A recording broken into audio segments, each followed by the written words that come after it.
Hi, I'm Rex.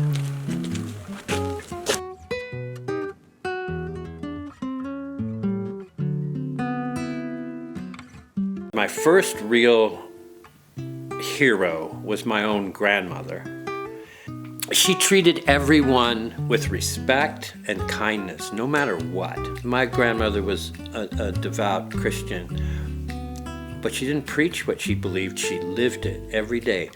The way she lived her life and the way she related to everybody was just total kindness. I think of it as just common decency. That's hard to do because some people are jerks. All right, so I'm in Vancouver.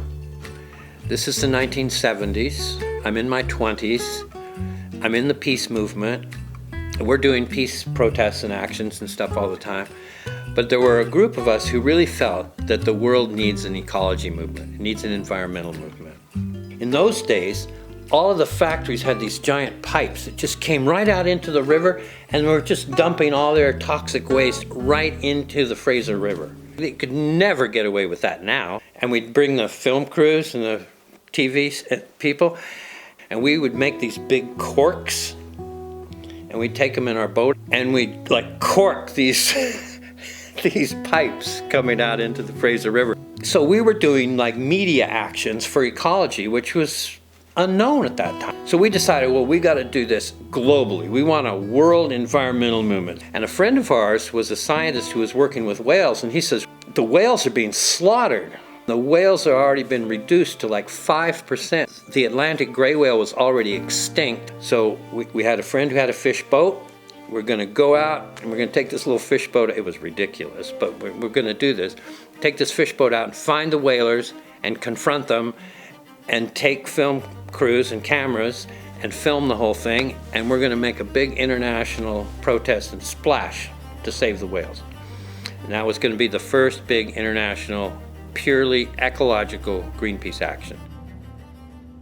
So when I got older and I was in university and I was reading and researching and learning about other religions and other traditions, I really was attracted to Taoism, Lao Tzu, because as a spiritual tradition, it accepts and starts with the mystery of the world. And it doesn't necessarily try to explain that mystery and come up with an answer about how the spiritual world is. It just recognizes the mystery. And to me, that's important. That's a humble way to start. The second thing that I really loved about Taoism is it pointed to nature. Learn from the natural world. Water flows in a certain way. That's why I think it's really important to live on a place like Cortes Island. We have the wild world around us. And that wild world has a lot to teach us. Balance, cycles, the cycles of the seasons, things grow, things die. These are all really fundamental and important lessons, and that leads to wisdom. Spirituality and religion is the way we live our lives, and that's really all that matters. Have that spiritual practice, but that spiritual practice should feed back into you to help you become a better person in the way you treat people. One thing I've learned, because I've been involved in social change, environmental change, and things like that, I've learned a lot about how hard it is to change patterns and habits of society. And one of the things that I've learned is that you really just have to set an example. That you can't tell people what they should do. It doesn't work. If you want the world to change, you change. And be a better model. Be a model of what you say you believe in. Then it's credible when you say it. There's a saying which is, before you go into battle, sharpen your sword. Don't go fight a battle and not have your tools ready. But in this case, it means you are the sword. You're the tool. So if you're going to change the world, if you're going to have influence in the world, start with yourself. Sharpen yourself. Make yourself a better person. Make yourself a better agent of change. Let's don't forget what we're trying to protect here. We're trying to protect the most precious thing on earth, which is the earth itself. and all of the living systems of the earth. And we want to solve our social issues as well. Injustice, inequality, meanness and competition and conflict in the world. We want to solve all that. But simultaneously, we have to solve the entire human relationship with the wild world, the natural world. We're not going to change the whole world, not going to change world governments, but we can have an impact in our communities, help our communities stabilize.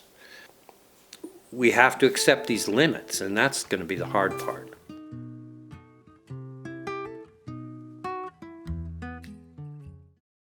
Along with me, hey, hey, good looking. What you got cooking? How's about cooking something up with me? Hey, sweet baby, don't you think maybe we could find ourselves a brand new recipe? I'm free and ready. We can go steady. How's about saving all your time for me? Yeah, I got arrested lots of times. Yeah. Yeah. Just getting arrested. I never spent much time in jail. They always had to let us go.